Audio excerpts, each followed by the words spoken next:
tal? Buenas noches. Y en los últimos días, en paralelo a esta cuestión de la década kirchnerista, la década ganada, la década perdida, según la oposición, también se comenzó a discutir la cuestión de qué queda para después de 2015, ¿no? La nueva etapa, podríamos decir, de transformaciones que tendría que llevar a cabo nuestro país, qué cosas han quedado pendientes de lo que se ha hecho durante estos años. Para hablar un poco de eso hemos invitado a Jorge Tayana, que es legislador porteño, pero también es ex canciller y que está pensando y conversando de estas cosas en los últimos días. Bueno, ya que tenemos a Tayana, también vamos a preguntarle por algunas cuestiones de política exterior, como la invitación que recibió la presidenta para participar de los BRICS. Parece que es una cuestión importante que va a suceder en julio en una cumbre en Brasil, una invitación que le hizo el gobierno de Rusia. Así que bueno, vamos a la pausa y ya con nuestro primer invitado de hoy.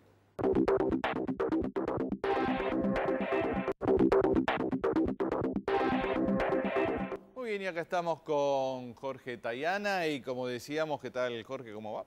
¿Qué tal, Fernando? Y bueno, como decíamos, una de las cuestiones que se están debatiendo es qué queda por hacer para el próximo gobierno, ¿no? Lo que, bueno, se ha hecho durante estos 10 años y un poco plantear, bueno, qué hay que hacer para adelante, ¿no? Queda todavía bastante. Siempre queda mucho por hacer, eso es parte de la realidad. Lo primero me parece es darnos cuenta o conversar sobre cuál es la importancia de esa elección del año que viene y qué se va a decidir, qué se está decidiendo ahora y qué se va a decidir en esos años que siguen, o sea, del 15 al 19. Y a mí me parece que hay un punto que hay que tener muy claro. En esos años se va a terminar de definir la inserción internacional de la Argentina en el siglo XXI. Es decir, vamos a tener una inserción solo basada, como fue en el siglo XIX, en productos primarios, no solo la soja, sino ahora podemos agregarle hidrocarburos y minerales, pero vamos a hacer una inserción primaria exportadora, como llamó Ferrer, o vamos a cumplir el sueño de una Argentina, como se ha avanzado también en estos años, en recuperar el tejido industrial, vamos a cumplir el sueño de una Argentina integrada, con un sector industrial importante, con pequeña y mediana empresa, con desarrollo científico, tecnológico, investigación de punta.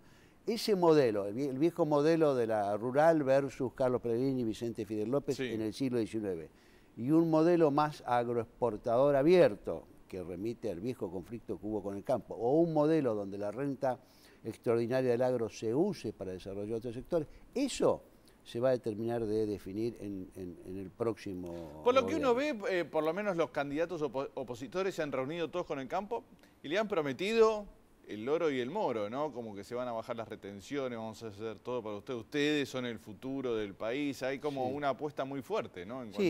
Sin duda los precios de nuestras commodities se van a mantener en un ciclo relativamente bueno, pues estamos en un ciclo largo de alza de los precios, sobre todo los alimentos, por China e India, aunque ahora crezcan menos.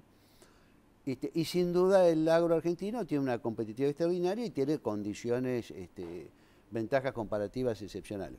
Justamente el problema que tenemos, y ya lo tuvimos en buena parte de nuestra historia, es que el agro y lo producido por el agro no alcanza para sostener un desarrollo sustentable del conjunto de la sociedad argentina. Por lo tanto, tenemos que trabajar en otras puntas. Tenemos que obviamente industrializar el agro, sus derivados, sus productos, pero además tenemos que tener un sector de punta. Si el siglo XXI son los recursos naturales, está bien, pero son los recursos humanos, es el conocimiento uno de los elementos decisivos del siglo XXI. Por lo tanto, tenemos que tener desarrollo de punta en ciencia y tecnología aplicada. Para eso se creó en el 2007 el Ministerio de Ciencia y creo que ha cumplido una importante y buena función, pero ahora debemos lograr que eso funcione más articulado con el aparato productivo, sobre todo de pequeña y mediana, que es el gran generador de puestos de trabajo. Y con creo, un requisito esencial también a discutir, y es nada de esto se puede hacer en el futuro, un desarrollo sustentable con tecnología, sin integración regional. Este es un tema que se habla mucho, pero a veces no se hace todo lo que Sí. se hace, y es obvio que estamos en un periodo de cierta ralentización o una meseta en el proceso de integración que fue muy impulsado en la primera década y que hoy, al bajar los índices económicos, se ha puesto más difícil. Es más difícil cuando creces menos integrarte. Claro, el Mercosur, ¿no? El Mercosur, Mercosur da la y lo sensación... mismo en la sur. Hoy, yo asistí el día que terminó Néstor Kirchner, el 9 de diciembre del 2007, a la firma del último acto importante del Banco del Sur. Y todavía no se ha podido implementar. Y ni siquiera son todos los países de UNASUR, son 7 u 8. Y todavía no se ha podido implementar. No ¿Por qué? Bueno, porque hay idas y vueltas, porque costó mucho ponerse de acuerdo en si es un banco de desarrollo, que fue la idea primaria, Sí. o si es un banco también que funcione tipo fondo monetario en relación a la moneda, o si, es decir, cuanto más le amplias el debate, más complicado se vuelve a poner de acuerdo a los miembros. Y después también ha habido un debate acerca de qué proporción o qué condiciones tiene que tener el banco para prestar. ¿Es simplemente prestar casi sin condiciones a los países menos desarrollados o hay requisitos para que el banco tenga viabilidad en el mediano plazo? Es cierto, yo me acuerdo que alguna visita de Hugo Chávez decía, bueno, vamos a hacer el Banco del Sur, el oleoducto del sur, el gasoducto del sur, el tren del sur, todo eso, bueno, Chávez murió.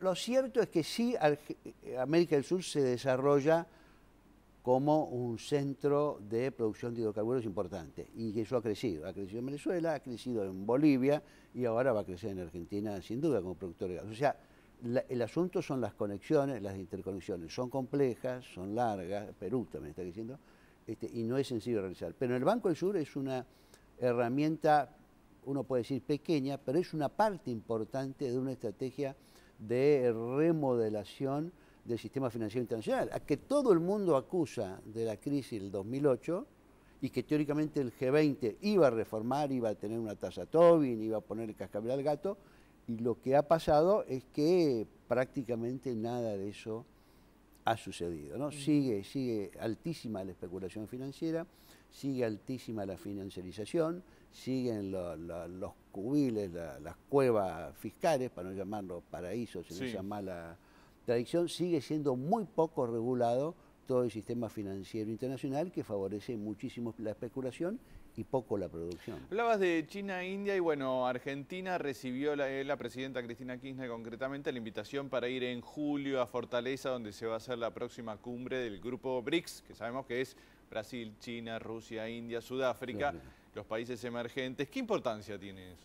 Mucha. La verdad que siempre hemos querido formar parte de ese grupo. El problema es que ese grupo tiene uno grande por América del Sur o por América Latina, que es Brasil, uno, que es el último que se incorporó por África, que es Sudáfrica, dos por el sur de Asia, que es China e India, que son dos subcontinentes propios, y Rusia. O sea que la invitación de Putin lo que hace es resaltar en esa expectativa de ampliación de los emergentes y de coordinar el rol de la Argentina. Y creo que es muy bueno poder asistir, es muy buena la invitación. Ellos están armando también un banco global que favorezca el desarrollo, lo decidieron en la cita en la cumbre de Durban, así que es un reconocimiento. Argentina está formando parte del G20, que funcionará poco, pero es uno de los pocos foros de países que deciden cosas.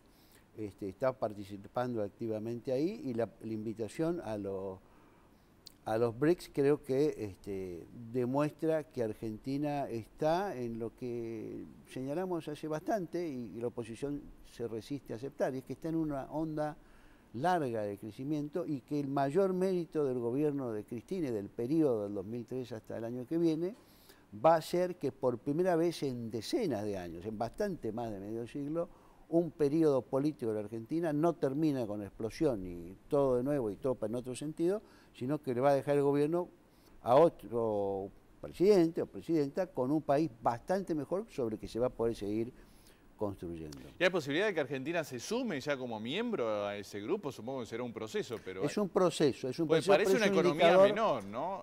Bueno, no somos mucho más chicos que Sudáfrica, no.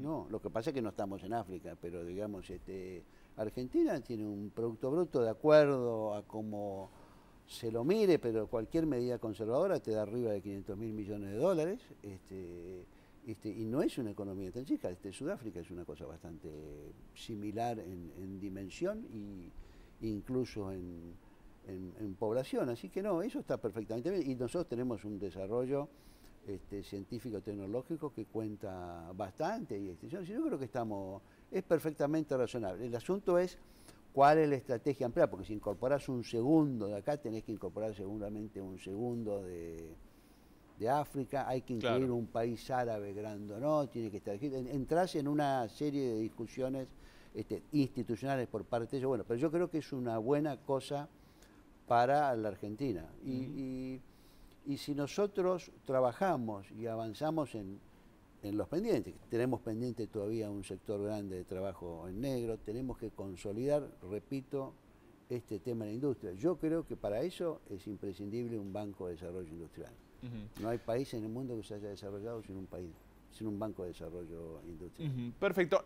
Tayana, bueno, sos secretario general del Movimiento Evita acá en la capital federal, ¿no? Sí. Como tal, hay varios dirigentes del Movimiento Evita que empezaron, bueno, a lanzar una posible candidatura de Tayana, tanto se habla como a jefe de gobierno como incluso a presidente, algunos han dicho. ¿Qué hay? Bueno, me parece que lo que hay es una preocupación política en el Movimiento Evita y en otros sectores del movimiento social y sectores del peronismo de plantear algunos ejes de debate que son esta agenda que yo llamo el segundo tomo para el 2015, que tienen que estar presentes en el debate. Nosotros no queremos quedarnos simplemente por quedarnos, queremos quedarnos porque queremos que hay que continuar una tarea de reconstrucción y de desarrollo sustentable, con libertad, con justicia y con igualdad de nuestra sociedad.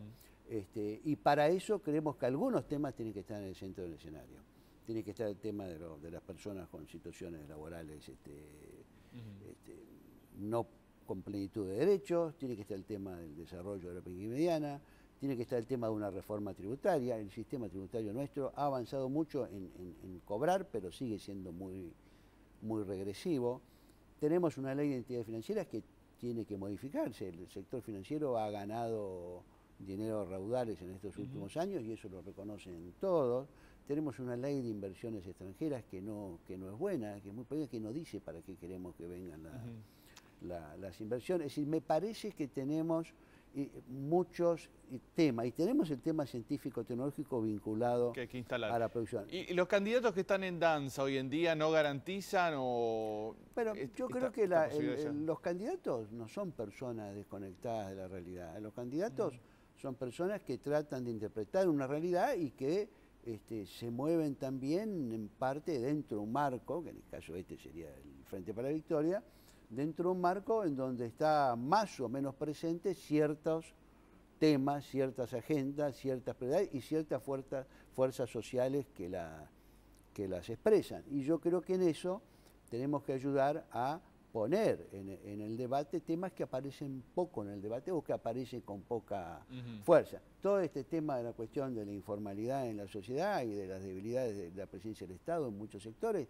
es un tema que aparece poco desde la voz de los que están informalizados. El tema del movimiento obrero, que hoy está fraccionado de la manera que está fraccionado, obviamente va a tener menos fuerza como sector que otro. La pequeña y mediana también es un sector que está muy atomizado, lo mismo las economías regionales. ¿Dónde se expresan con fuerza las economías regionales? Se expresan poco, se expresan más otros actores más fuertes. Entonces, lo primero es lograr que un sector amplio y diverso se exprese y plantee la centralidad de la agenda, de la necesidad de consolidar lo realizado y de profundizar.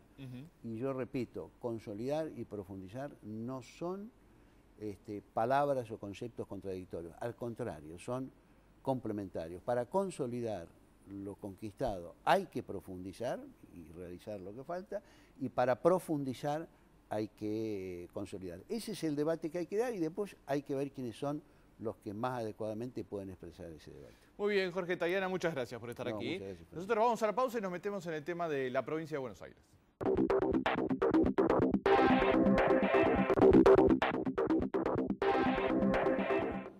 Bueno, y la provincia de Buenos Aires está en una situación difícil de entender para los que nos vemos un poco desde afuera, que es, bueno, parece que todas las fuerzas están a favor de que se cree una policía comunal como solución a la inseguridad, pero cuando se ponen a discutir en la legislatura parece que están todos en desacuerdo en realidad.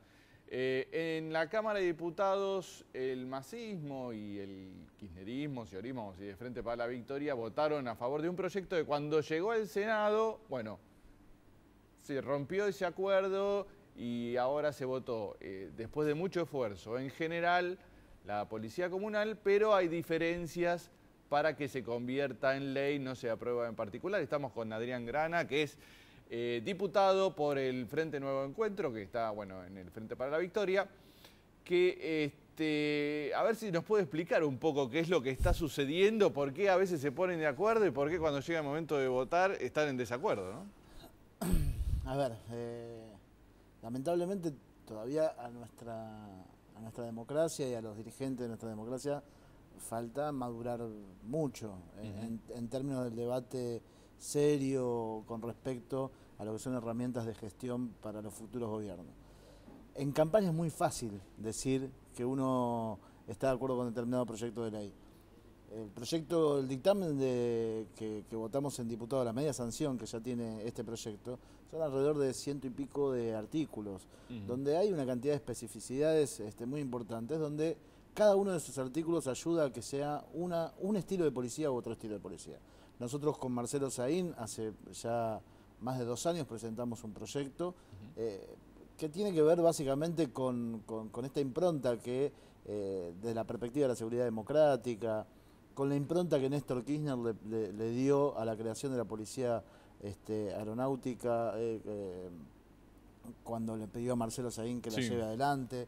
Es decir, una verdadera policía de la democracia, que sea capaz de prevenir y reprimir el delito, pero que también se acomode a esta nueva realidad que hemos elegido los argentinos, que es una concepción democrática de respeto a los derechos humanos en su formación. Y bueno, eso genera un debate terrible, claro, ¿no? No es la postura de Frente Renovador de Sergio Massa, quiere algunas modificaciones respecto a este proyecto. A ver, básicamente los renovadores, digamos que es bastante pomposo el nombre, ¿no? Porque cada vez que avanzamos en algún nivel de discusión son los conservadores, en realidad, más que renovadores. Entonces, lo que nosotros hemos planteado, uno de los temas que se ha planteado con mucha fuerza, es que el policía tenga condición de ciudadano cuando está fuera de servicio. Ajá. Hoy tenemos por una ejemplo, realidad, que lleve un arma es. Claro, que no pueda llevar armas si no está en servicio. En servicio. ¿Sí? Como cualquier trabajador, tiene su horario de trabajo y después cuando termina de trabajar es un ciudadano más.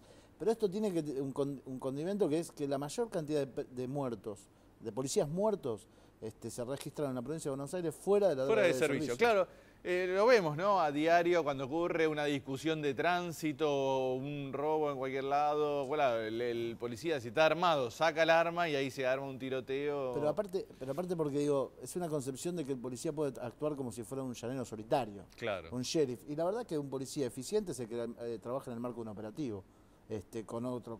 Colectivamente, donde en principio siempre se trata de tener una mayor fuerza numérica para disuadir cualquier cuestión de violencia. Ahora, cuando un policía se enfrenta a 2 delincuentes que están intentando robar un kiosco, ¿sí? Y se termina con la muerte, por ejemplo, del policía, la verdad que creemos que para evitar el robo de un kiosco, perder un ciudadano, una persona, nos parece como muy fuerte. Entonces, creemos que tiene que haber policía a las 24 horas. Ahora, eso no quiere decir que los policías estén 24 horas de servicio, porque no lo pueden hacer bien y nos parece que es una cuestión central para la constitución de una fuerza. Muy bien, esa es una de las diferencias entonces, que los policías lleven armas o no fuera de servicio. ¿Otra cuál es? La otra gran diferencia, yo te estoy hablando en función de lo que plantearon los masistas en la Cámara de Diputados, claro, que son ahora, pero en los temas que se opusieron, digamos, que no votaron a favor. Que es el artículo 5, donde el intendente es el jefe operativo de todas las fuerzas de seguridad en su distrito. ¿Y esto por qué? Entendemos que es muy importante. Primero porque el intendente es quien tiene la mayor capacidad y herramientas para poder, no sé si capacidad, pero sí las herramientas para construir un mapa del delito de su distrito. Trabajando con el conjunto de la comunidad, con los foros, con los distintos ámbitos de participación que se puede hacer, armar un buen mapa del delito y distribuir las fuerzas, la municipal, la provincial y las nacionales, que a veces operan en los territorios, poderla distribuir en el territorio sin que se anden chocando en las esquinas, sin saber qué hace una con sí, la otra. Sí, lógico. Bueno, esto para los masistas parece ser que hay algún problema. ¿No están de acuerdo en No eso? están de acuerdo en esto y básicamente yo creo que porque había una mirada distinta, ellos tenían una mirada distinta de lo que tenían que ser las policías locales y básicamente lo que ellos pretendían que las policías locales eran una especie de ejército privado de los intendentes. Una fuerza de choque y donde pudieran hacer algunas cosas que no tenían una... Y siguen pensando que la solución al problema de la seguridad es la policía bonaerense. En realidad lo que está pasando acá es que el Frente Renovador no se da cuenta que una parte importante del problema de la seguridad en la provincia de Buenos Aires tiene que ver con la institución policial. La misma policía, que en algunos ámbitos, inclusive hasta algunos efectivos, son socios del delito. ¿Y el Frente Renovador plantea que la policía pueda detener por averiguación de antecedentes? ¿También eso existe? Sí, que en realidad no existe la figura, en ningún lado existe la figura de averiguación de antecedentes, es averiguación de identidad, en todo caso, y nosotros lo que hemos planteado, el acuerdo que se logró en la Cámara de Diputados es que no existe la posibilidad de que haya averiguación de identidad. Porque aparte los porteños sabemos bien, tuvimos mucho tiempo esa cuestión de la averiguación de antecedentes y hubo una larga lucha para que se derogara eso, ¿no? Porque era un edicto policial por el cual la policía parecía que... Los bonaerenses también, yo cuando tenía 14 años... usaba el pelo largo, estamos hablando del año 84, no, claro, usaba el pelo largo. Que estaba en un boliche bailable y la entrada te agarraba y te tenías 24 horas se llamaba por nada. Momento, y tenías 24 horas detenido. Sí. A ver, yo creo que hay una pobre mirada sobre el tema en profundidad de la seguridad de los renovadores, pero aparte una mirada pobre alimentada por las encuestas. Entonces, si el humor social nos va a determinar a nosotros cuáles tienen que ser las herramientas, las mejores herramientas. Vamos a hacer macanas como se hizo con el Código Penal en Argentina. Hoy en la Argentina, que nuestro Código Penal dice que una persona si un delincuente secuestra a una persona de más de 60 años, tiene una pena más grave que si la mata.